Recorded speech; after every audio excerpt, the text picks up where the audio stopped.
meditated every day for long hours, we fasted, and we studied nonstop. And then we were walking in the park one day in our home, and people kept coming across our path and wanting us to teach. But I didn't want to teach. I had no desire to teach. And so a struggle began. It's the only time I really fought back against all the demons.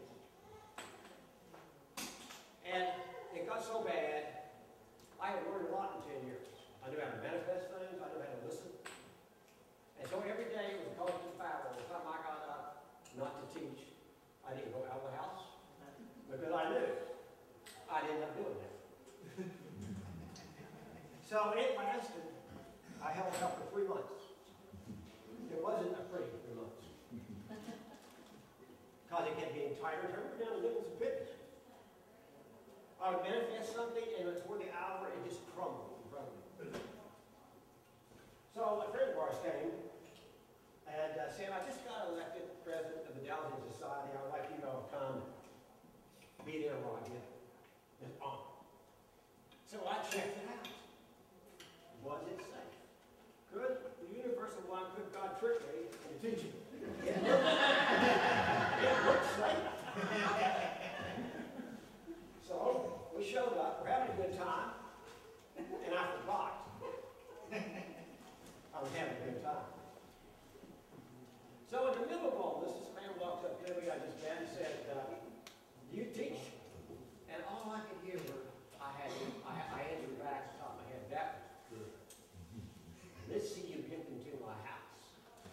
His mouth came over, and out of his mouth said, I have to go away for 2 weeks. I'll come back, get a bunch of people come to your house. I quit. And we started sharing that knowledge. I think that was part of my neuron field. Okay. And what began was at our house. And for the ones that I know here used to come to our classes, it was every week. And that was intense for people. Because they would come each week and we'd take apart their dreams. What we do is provide a place for people to come and lay their heart and mind on the table. And be able to walk and look at it without any criticism whatsoever.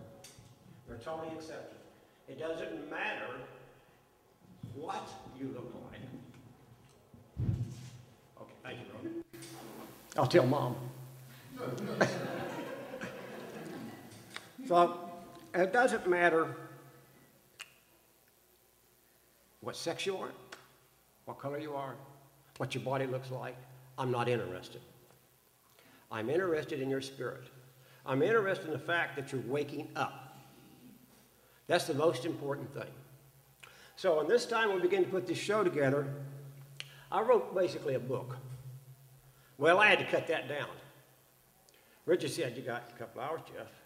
Oh, man. Okay. So what we put together this time is a run through about you, what you are, how your brain works, how your emotions work, and how to cope, and what's coming.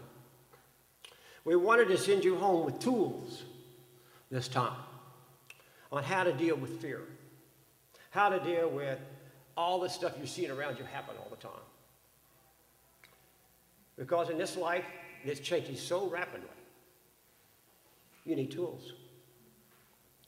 Because most of the time, you're going to be with yourself, and yourself. No matter if your honey's sitting right beside you, it won't matter. It's going to be how you learn to cope. Before we're getting ready to start, I always like to start with a collective consciousness. And I want you to see what I see. So just for a minute, I want you to join with me in breathing. And as we breathe together, I want you to take and put into a memory a beautiful place in nature that you love. You just love being there. It made you feel so together and so connected to everything. And when you have that memory, bring that memory down to your heart. And the next memory I want you to go and find is love. Whether you are sharing a loving experience with a pet, your best friend, a mate, just let your mind go there and pick that out for you. And when you get that into your mind, open your mind and bring that out into the middle of our group. And it creates rays of light. Each one of you is putting out a ray of light. And Diane and I are putting out rays of light back to each and every one of you. And you can see these rays of light exchanging. And now open your heart and bring this ray of light out. And this wonderful feeling from nature. This joy and this feeling of freedom. And we give back to you the same feeling, so our hearts and minds now are connecting into a cohesive whole. And truly all that is, our spirit, the best of us this day. Let's touch our hearts and minds and allow Diane and I to pass all this knowledge across these rays of light. So when they go back to their worlds, they have this embedded in their DNA, they have it embedded in the best parts of themselves. And be able to touch into these things. And be able to help themselves, no matter what's going on in the world around them. And now we're going to shoot out just a big burst of unconditional love and acceptance to you. Are you ready? 1, 2, 3, now. And feel that inside yourself that you're accepted totally. And now come back here as we begin a different kind of journey. Cool. I want to thank one heart. Richard Delaney, step up here. All right? Yeah. I want to thank our volunteers. This has been a beautiful, beautiful, beautiful togetherness where we all work together more than we've ever worked together with hearts and minds every month. And prayers and meditations, absolutely wonderful. I'd like to thank Phil for the Palace, for always opening this, making this available to us. Oracle Institute, a sister organization for us. Echo Magazine, for always making available space and time. And the Blue Pot. And the Blue Pot is something that is a beautiful idea. This is all volunteer. We don't ask for anything. If you have it in your heart to give, give. And that's the beautiful thing about the Blue Pot sitting out there. But I'd also like to thank 2 other people who are here with us. Maybe you can see them. Walter and Leah Russell. We got to come up here and we come unannounced all kinds of crazy times and meet with Leah and just talk. Did we talk about science? No. Did we talk about relationships? Absolutely. Did we talk about love? Nonstop. And she shared her personal life with us. Because we were a young couple. We still are. We were a little younger then. But we were the first really young couple to be totally dedicated to this path. And she recognized that. And she encouraged it. She told us what we'd be facing out in the public, what she and Walter had to go through. It was a very heartfelt connection we had. I'd like to thank them for all their art and all the things they left us to follow their path. And their stuff's good. Their stuff's good. So let's start today with one simple question. I want you to look at this picture. I want you to answer for me one simple question. Just raise your hand when I ask you. Are you inside the universe or outside the universe? Okay? Let's say that you're outside the universe looking at it. Nobody raised their hand. This is excellent. I have got a great group here. So are you telling me you're inside the universe? Yes. But that means a lot more than you realize.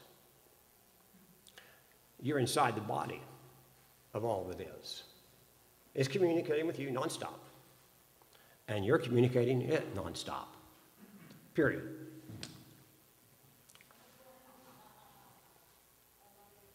How you responded to this question will determine the direction our species takes. The universal intelligence is the center point, the still point, out of which everything arises and into which everything returns. This is one of our films. Everything visible and invisible, from waves and atoms to microorganisms, plants and animals, humans, Earth, our solar system, the Milky Way, and a universe of galaxies, emanates from the 0 point. Everything in the universe is in relationship with every other thing in the universe. Every interaction you have is with the universal field of unconditional love and intelligence. Let go of the idea that you are limited, separate, and alone. As you awaken to the depth of your relationship with the universal whole, you experience a feeling of being connected to something larger than yourself, of being accepted, of belonging. You develop an awareness of how this dynamic and interactive communication is taking place. Understanding this communication shifts the question from who am I to what am I?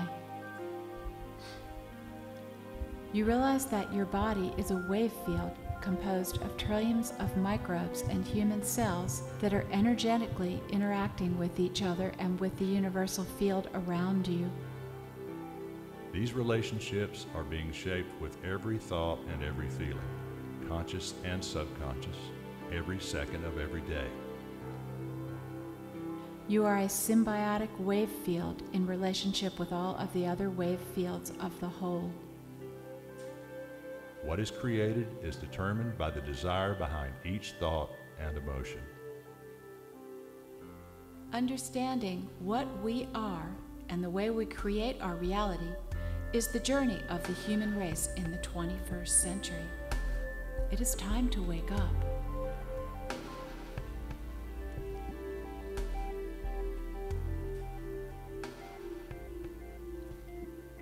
Scientists and researchers are beginning to understand how dark energy and dark matter works. This is a picture of dark matter. Those spots of light are galaxies. This is flowing.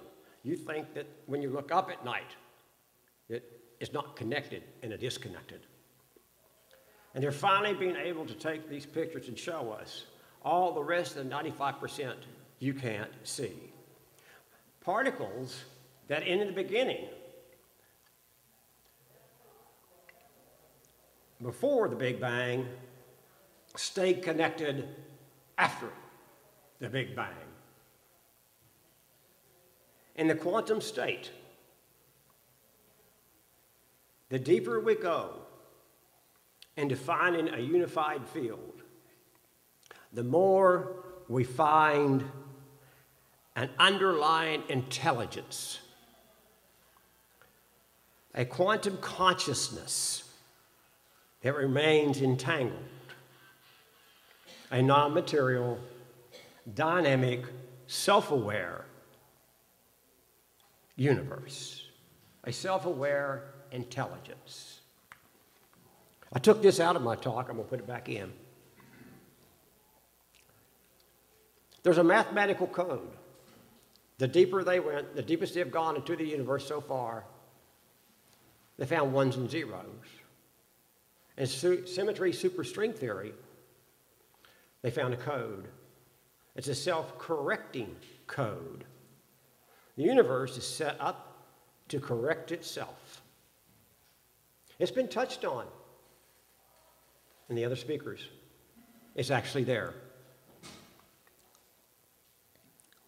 The universe exists in relationship to every other thing. There are only relationships occurring. Out of this dynamic interaction, this relationship, came the universe itself. The universe is self-participatory. It's self-replicating. It's self-organizing. It's self-correcting. It's self-perpetuating. It's a living organism. Where everything is in the universe is related to every other thing in the universe. in a symbiotic dance of light. That's exactly what it looks like, a dance of light all the time. It's always moving, always exchanging, always in relationship. Walter Russell referred to this as rhythmic balanced interchange. Best three-word definition I've ever heard anywhere. It's beautiful, and it nails it perfectly. When a bonded molecules are separated and divided by vast, a block, a mile, or across the universe, to opposite ends of the universe, they're still connected in a quantum state, a quantum relationship where what you do to one, you instantly do to the other. Cells do exactly the same thing. Cells do the same thing. It looks like they're disconnecting, but they're not. They're still in communication with each other. They put out feelers to each other to find out who their neighbor is.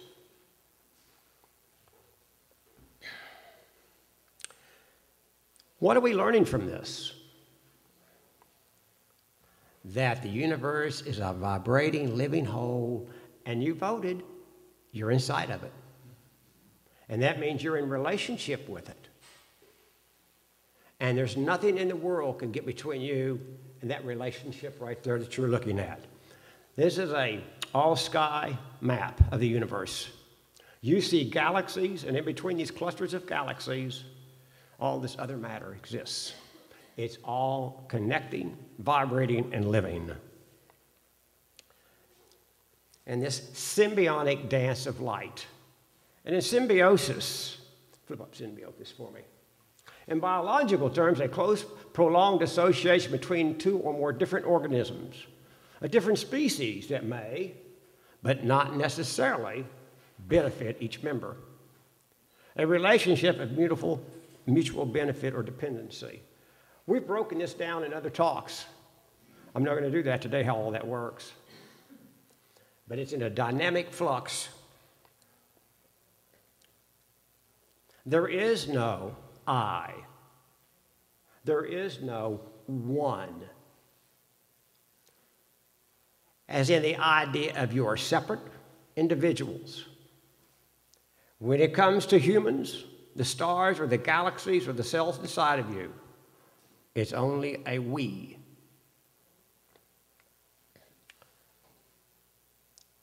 We are in a process as species of beginning to understand this. And we're going to replace our sense of separation. That's what Mellon talked about. That's what others have talked about. It's starting to disappear in our lifetime. And this is a huge, major achievement. I'm going to show you what your lifetime looks like. I'm going to spread out a line, your imagination can handle it, of 13.5 billion years. And this is what your life looks like on that line. That's it. That's it. But in that flash of light, each time you come or go, it's a flash of light. That's it.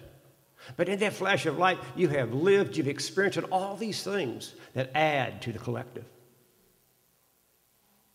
In this flash of light, we have so much going on, and we give back so much to the universe. We don't have a clue. But we're going to figure it out the best we can today.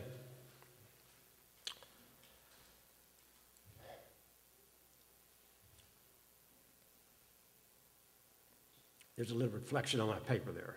Okay. This next film coming up on cells. Oh, living in love, where inclusiveness, support, and acceptance, you saw that look she gave me, is what we're after right here. This is what our future is. And this is what we're all looking for. And that's what's happening. But what is stopping this from happening? It's difficult on planet Earth because of one major concept, how you perceive reality. again, touched upon with the other speakers, is how you see things. And this film, are we ready for it this time? All right. Okay. This film is an extremely beautiful film from Harvard Medical School. We're going to take a journey into the life of a cell. You're going to have to shrink down 3/millionths of your size. On this size, this is actually how a cell looks. In this level, it is absolutely beautiful. To get to this size, this is the size of a cell as long and wide as a football field. So you can see what it really looks like, life inside of you. Cells have been called sophisticated machines, but they're living beings. They're no more machines than we are. We see a cell in all of its truth and beauty. These are sophisticated living beings that learn to adapt and change on the fly. They add to whatever they learn and send it on to the next cell. They are self-directed, creating streams. And that little thing right there is called a kinesin. And it's picking up proteins and delivering them wherever they're needed in the cell. They look like that. Everything in here is accurate. They're in a symbiotic relationship with everything else in that cell.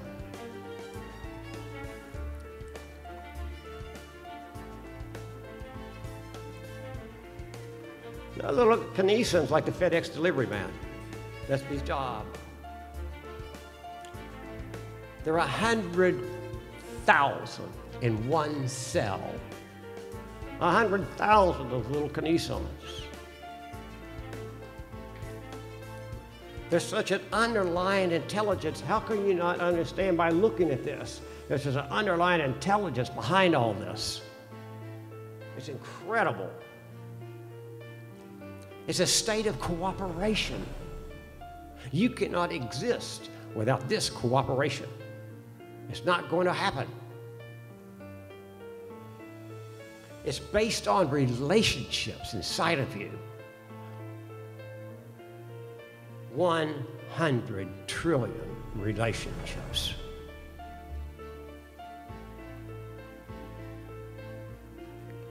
A symbiotic field of intelligence without which you would not exist. It's absolutely stunning. And this is going on inside of you. Thank you, Harvard Medical School. We live in a complex, symbiotic relationship called us. When you look at yourself in the mirror, you don't see that. But I want you to look at yourself right now because you are one large, massive, moving cell of intelligence. And every bit of it's cooperating inside of you. But yet on the outside, we forget we don't have this connection. And so we think we're walking around like the cells inside. They're not separate. But somehow we get the idea we are, and we're not. Our consciousness is all connected. Inside of you are trillions of cells. Bacteria, fungi. 90% of you is this going on right here. Again, in a symbiotic dance of light that is so, so beautiful. All the people, all the animals, all the plants, all the oceans, everything that you see is composed of cells, all in unison. It contains living cells that are cooperating. It has a rich, complex life. And I've used the word symbiotic deliberately over and over again. The symbiosis, that means in relationship with. on this thing we call Earth. The first picture coming up is going to show communication taking place between brain cells. I got an extra one in case I get tired today. They're sending messages electrically between each other. Once that message takes place, these neurotransmitters and messages are then broken down into chemicals so they can be delivered. Instructions responding to its environment on the fly. The third picture is us communicating exactly the same way. You see that same light passing between us. You see the wave fields around you that's touching everything else.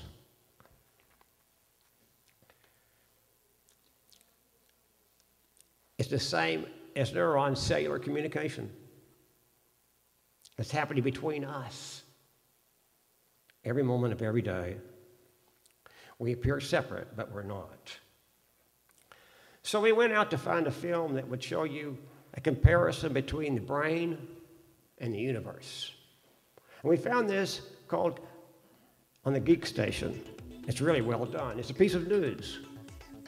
But it does a beautiful job explaining this in geek science. It's Thursday. Let's get geeky. Over the last 80 years, something really interesting has been happening all across the globe. From about 1930 to today, there have been consistent increases in IQ test scores all over the world. It's pretty much the period of time that we've been measuring IQs. And while many explanations have been proposed to help explain this phenomena, which is known as the Flynn effect, none have really stuck. Well, now, thanks to a new study and its surprising new information about the universe, scientists and researchers may be a little closer to possibly explaining the Flynn effect.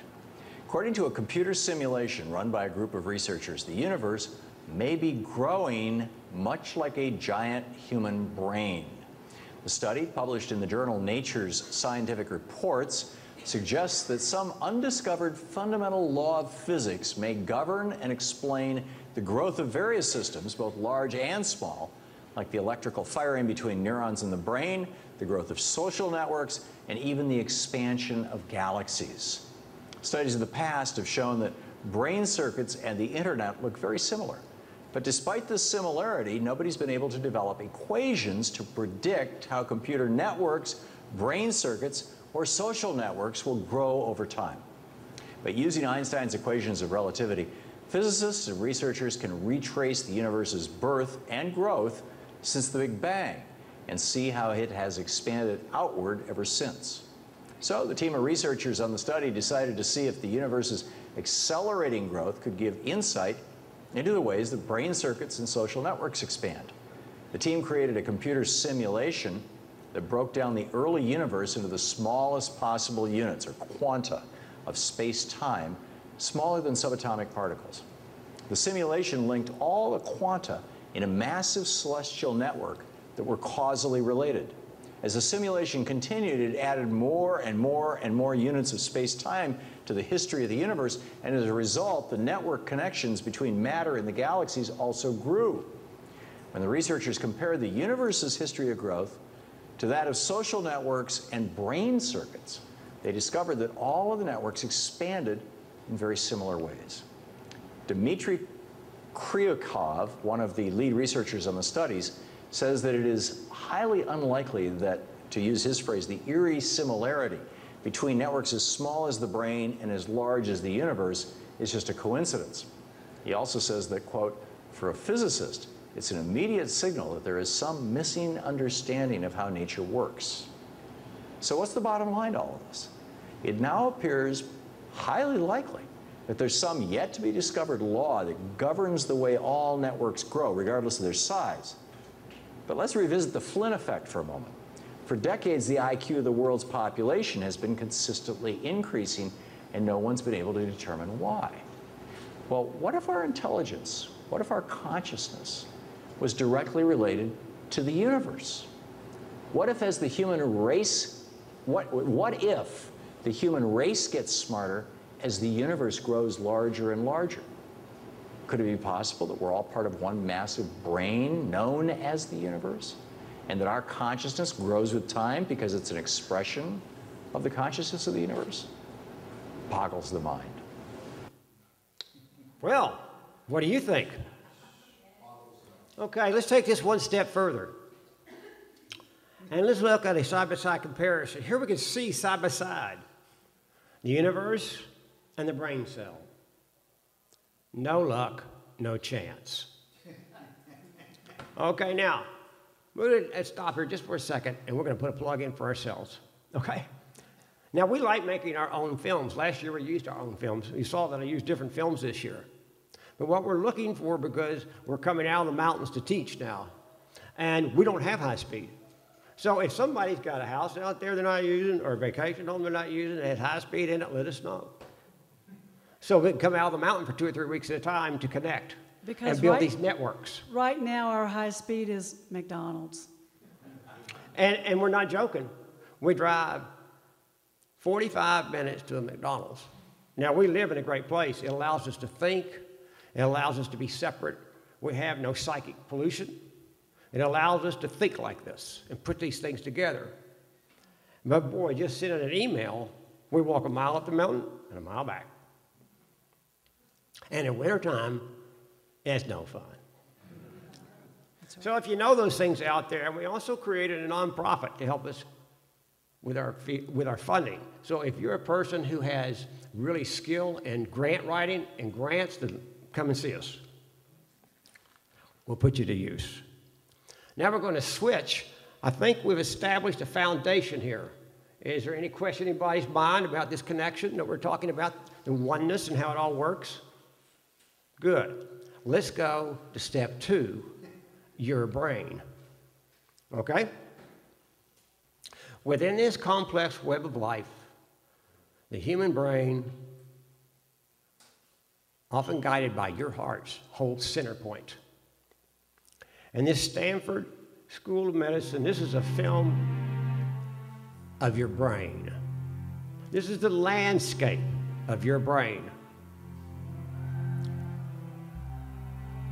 The brain claims 20% of all your oxygen and all your blood.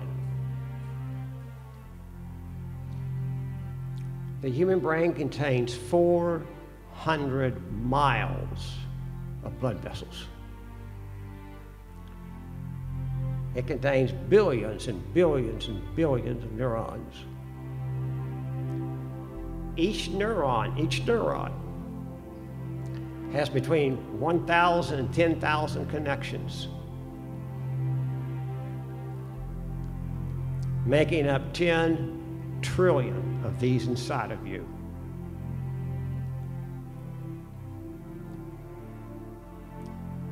They're passing messages in 1/1000th of a second. They're talking.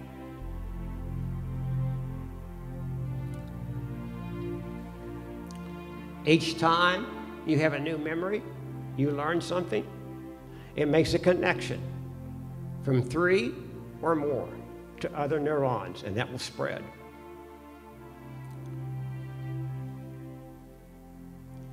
The job of our brain is survival.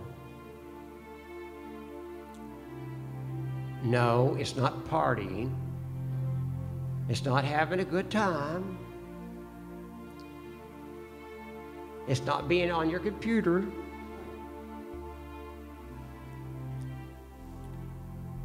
It's about survival. And cells are into survival. Within this complex web of life are very real human emotions have acted as an evolutionary driver, either enhancing the quality of life, especially in fetal development. It's one of the most important things we have to do in our lives, is take care of the fetus and provide an atmosphere for every woman who's pregnant, so she may give her child the best she can. We're going to show you the difference. It's been shown for a long time if the mother is given a safe and protective environment, that she's using sound right there, and it's free of fear, anxiety, that the forebrain, the neocortex will grow, and the reptilian hindbrain we're trying to break free from will shrink. Or she can create this state within herself. The same thing happens. Reducing the reptilian brain and building a connection to all that is strengthened. But if a mother exists in a harmful, threatening, fearful environment, if she lives in an anxiety-filled environment, then the infant will have a larger reptilian brain. It will have a larger skeletal structure. It will have a more muscular mass. And its reptilian brain will be driven by fear, and it will too. And if you think about what's going on around the planet right now, and the way so many children are being born in the middle of chaos, their hindbrains, their reptilian brains are being emphasized and grown, not their neocortex, their frontal lobes. As the fetus brain develops, the hindbrain, or this reptilian brain we're talking about, forms in the first trimester.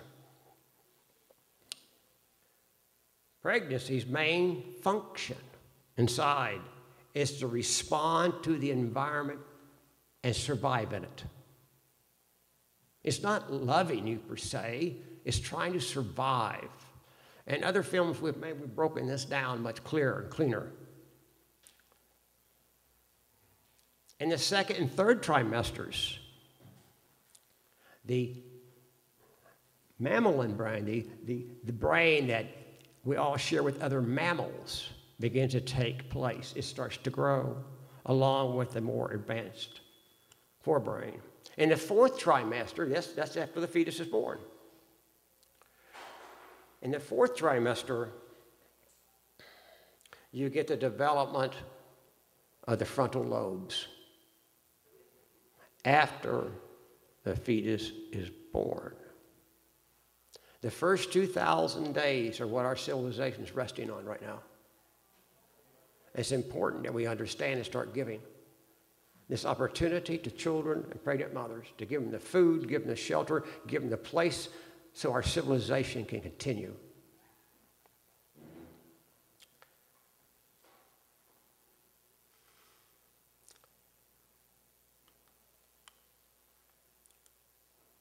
Learning how to deal with life and its many, many problems and survive is going to be your main job of your brain. Its coping strategies, your coping strategies, become very important in how you handle stress, how you think, and how you respond to what's going on around you. It determines, your coping strategies determine your quality of life. And in this NASA film, let's look at cope just for a minute. Coping means to support oneself, make one's way in life, make ends meet, keep the body and soul together, keep the wolf from the door. You can see this like scrape along or get by, and that's what some of us do because we're taught that we can't have a richer life than this. So we end up having coping skills that don't fit our environment anymore. We are living in a time of an incredible explosion of technology. In this NASA film, the human brains, human people prefer to grow slowly. But they're not going to get to do that right now because the pace of evolutionary discovery is exploding. The challenge for them is how to adapt to this. How will they cope with climate change, war and famine, and reduce things? the loss of jobs, the rise of pathogens and the scarcity of food. This is not a good thing or bad thing I'm talking about. It's about an evolution process that's taking place we'll get just a little further into. When you listen to the radio, you listen to the news, it's directed towards fear, and you have to respond to that or not listen. If you watch the news headline and you listen to political ads, you get ready for that, because they're going to use fear. And it's going to cause you to react. That's what it's meant to do. That's what they want you to do. It's your coping skills, and we've designed and given you papers today to take home. Tools that you can take home so you can cope. It's the most important thing that we can give you. Dealing with these times of change. To better understand how our brains cope and work, and yes, our heart-driven brain, we're going to examine the brain through the lens of experience. It's easier to understand if you use a triune model of the brain. And the triune model was developed back in the 60s by Dr. Paul MacLean.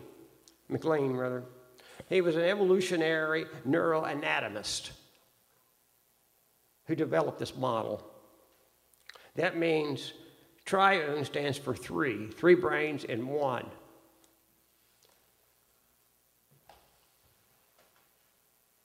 A lot has been talked about the heart and heart intelligence. This is the reptilian part we're talking about. You can clearly see distinctions. This is the emotional brain. This brain right here, created by cells, is heart-driven. It was heart-driven. Heart intelligence created this. So we can move to the next level of development. It's a mammal. What does mammal mean? Mammal means that you have to take care of your child. It is going to depend upon you for its life. Reptilian brains lay their eggs and walk away. Maybe they make it, they don't. This was a huge jump because it enables us to love one another, it enables us to have babies, it enables us to carry on in a totally different way than ever before. And this part right here, the neocortex, the frontal lobe, this sits between the two. This is what people have been talking about. This right here goes here, where it decides these two. And these two were operating before this was. And this is so important, it's so simple, but it's so powerful to understand the simple idea that drives us. This is a reaction that happens lightning fast. This is a reaction that takes longer. These two.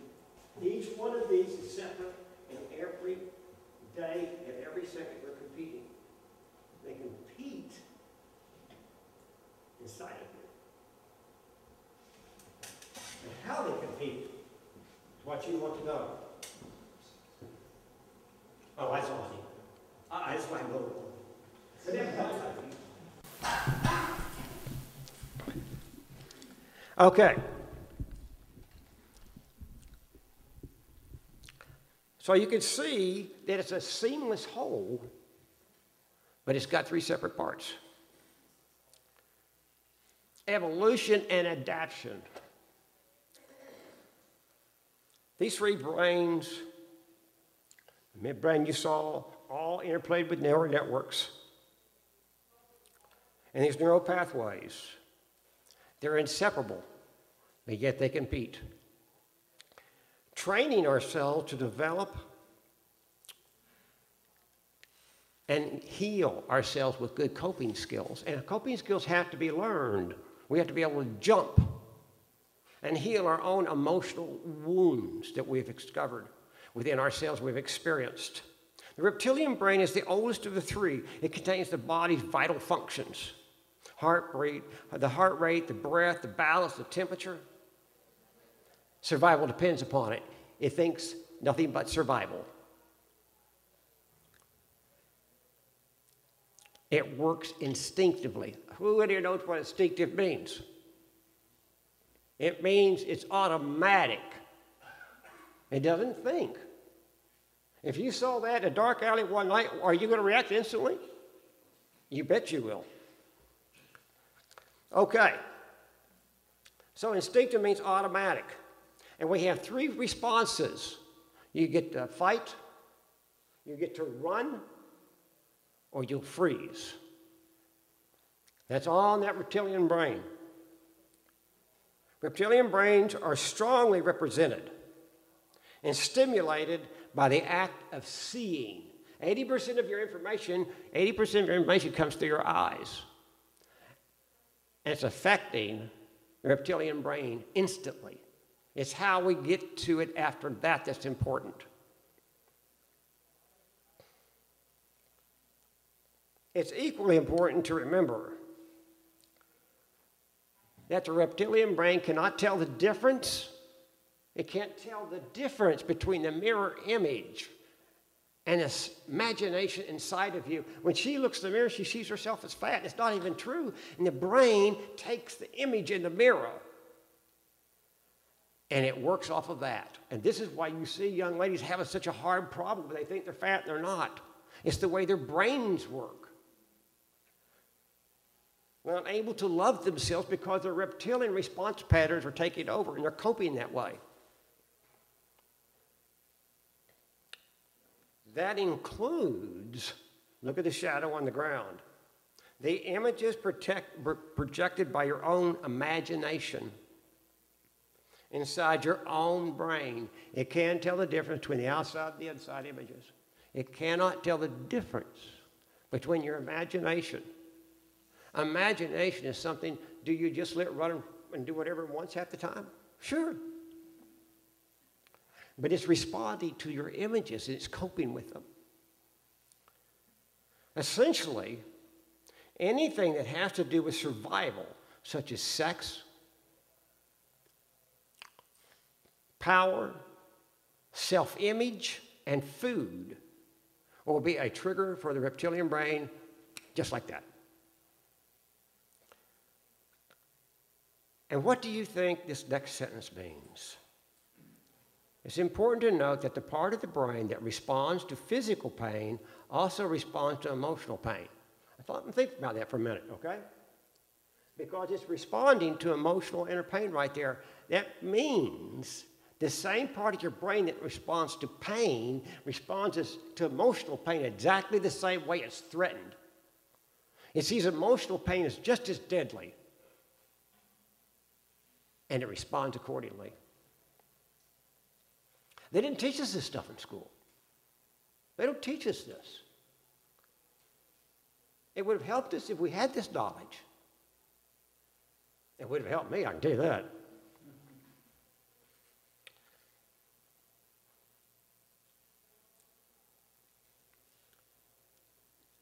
I gotta remember where I was there just for a second. Okay. When people feel emotionally threatened, they automatically move into the reptilian brain. The brain sees them exactly as the same thing. The reptilian brain goal is to keep you alive. It reacts instantly in a thousandth of a second when it perceives danger to its physical or emotional self. In fight, flight, and she's freezing right there. One reaction to survival is aggression. This is seen in people who want to run the show, like your boss, or whether that's a neighborhood bully that you want to run away from and hide, or abusive parent, or any other person that uses reptilian thinking. We see it in people that laugh when others are hurt. Another example is students fighting on the playground, or bullies who are really filled with fear and they want to hide their insecurities by making others afraid of them. Anger is another reptilian response pattern we see quite often. It is used to keep others from hurting us or trying to control us. Don't forget, they can be as emotional as well as a physically perceived threat. People get angry when their feelings are hurt. They choose to avoid and push away often. Anger prepares the body for battle. It increases the heart rate, the blood pressure.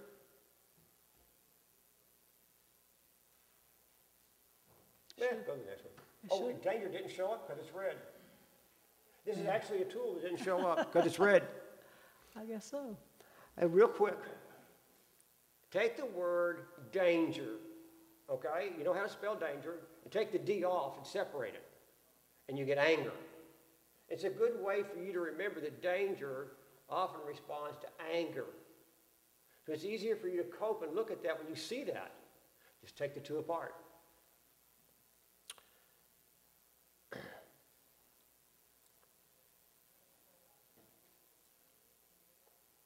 We have to learn how to control these intense response patterns. We have to make choices. You can choose either reaction to whatever's in front of you, but it has to be a choice, rather than depending on the reptilian brain and automatically just responding. So here's your first tool. Okay? Just prepare it. Take a sheet. If you're a family, just take one. Okay? You're a family of one. All right? These are to take home with you. We'll run all these. I'll start on this end if you need anything, Fred. Okay. I'll start on this end. Okay, if people in here? Yes. So with this, you're trying to look at this and see when these things come up in your life, how do you react? Do you want to fight about it or fight within yourself with it? Or are you running away from it or just freezing up and not even wanting to think about it? What is your reaction? Because first you have to identify where you are in the beginning before you can make a different choice. You have to acknowledge what your reaction is at this moment to these things. Okay, and remember you have fight, flight, or freeze. Okay, when you look at these are coping strategies everybody uses. Okay, you'll probably recognize some of these. All right, so is food a fight, flight, or freeze response? In other words, you use food for comfort. It could be ice cream or bread. It's a coping mechanism. Sex is a coping mechanism to feel good. So, I'm sorry, but it is. Sugar, the same thing. Eating disorders. What about avoidance? Fight, flight, or freeze? Which one? All right, good, excellent, thank you. What about anger? Fighting, thank you, thank you. Locking things away inside of you, what is it? You can be freezing or running, okay? Drugs, alcohol, what are they going to be? Well, yes, you're locking things away and you're running at the same time. But you're not going to run very far. All right, what about, these are things that people don't think about. How many people actually think that marriage is going to make them, you got this idea that marriage is going to be so wonderful and we'll get married and it's going to be great, we're going to have kids. Is that a coping mechanism? Yes, it is. Running? Yeah. Children? What a great answer. Okay. Judgments of others? Oh, that was a good one. It got quiet on that one. How about the white knight? That's the cope why you rescue others or have them rescue you. That's a running mechanism, and it's also a coping mechanism that you can freeze and have somebody rescue you. What about shouting? Excellent. Okay. What about suck it up and tough it out? I was raised on that. I was. And it turned out to be fight it out. Okay. Gambling. And what about the word if? See, if's a really, because every one of you is using if. You go, well, you're thinking, if things were a little different, if this happened, if that happened. If I had a different job, if I had a better relationship, if. Now, I used I don't care, and I'll tell you, I don't care is one that it can hurt you above all of them. When I was growing up, I played with one hand. What was the other hand doing? It held a stick under my arm to beat off the bigger kids. My mother tells me one time I picked up a brick and I was too little to throw it. I just fell over backwards with it. I grew up, I don't care. I got so good at it, I spent 3 years in Vietnam back to back to back. I got so good at it, I pushed my emotions so deep. One morning I was walking down the road and it was dark on patrol. And I heard myself think, I can shoot anybody, it wouldn't matter. And a voice said to me, you've gone too far.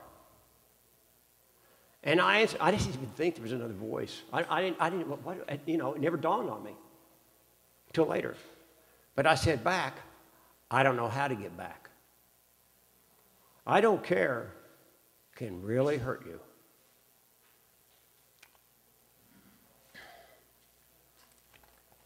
Now, a lot of people like to use money as a coping tool. Well, I think most of us have tried this at one time. Money is a great coping strategy for a lot of people. It would appear that way if only had. But they don't stop to ask the question.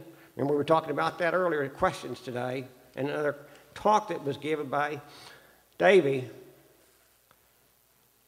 What did you learn about money? What was it shown to you about money? Did your parents always think, I just barely had enough? We don't have enough? See, that becomes your belief system, and you don't have a coping strategy to get out of it. And of course, our favorite, denial. As a coping strategy, it's ego-based. It's a defensive mechanism that allows the brain to negate or throw out realities that produce too much stress. That's what it's designed for.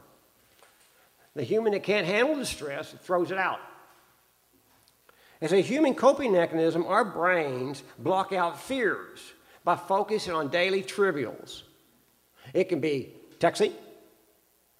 It can be anything like that. It doesn't matter. It's not a criticism.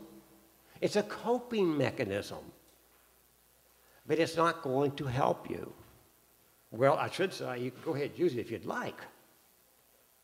But you'll find you still are having a tough time in life.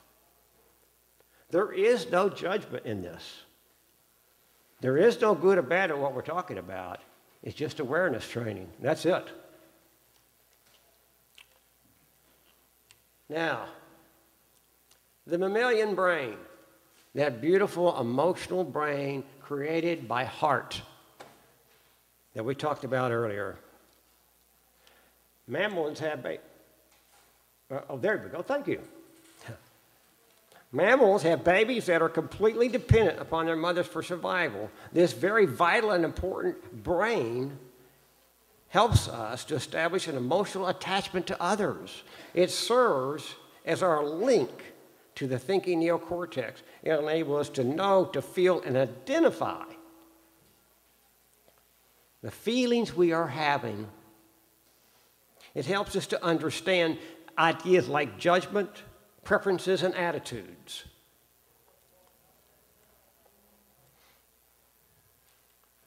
We often use words, emotions and feelings, as if they were the same thing. But an emotion is instinctive, just like this picture shows right here. A person that's behind the glass right there in fear. That's instinctive, it happens quickly. A person who's worrying has a different kind of expression. All right, that's also very quick, automatic. But so is joy, laughter, like you see with children. That's instinctive. They don't have to make it happen. They just start laughing and having a great time. Like just like these children and best of friends. And one embarrassing the other there, having a good time. So we link these two together as if they were the same, but they are not. Our understanding of our coping skills and our brain tools are going to divide them into emotional responses that are automatic, which include fear, worry, laughter, and joy, and so on, you saw. We don't have to think about them. We're just having them. When feelings are subjective, we give interpretation to our feelings with our neocortex, with our thinking brain. Our emotional experiences. Two people can have exactly the same experience at the loss of a job. One shatters the person, and the other was happy they lost their job. They didn't like it anyway. With an emotional brain, our faces wouldn't show how we feel about thinking. We tend to read other people's facial expressions in order to know how to respond to them. Without the ability to correctly interpret what other people think, we'd be lost in social situations. Some people are much more sensitive than others to these emotional cues in general. Female brains have a tendency, they're much more sensitive than males, and sensing relationship with others and how to react to those relationships and to feel that experience. What males have been taught to respond with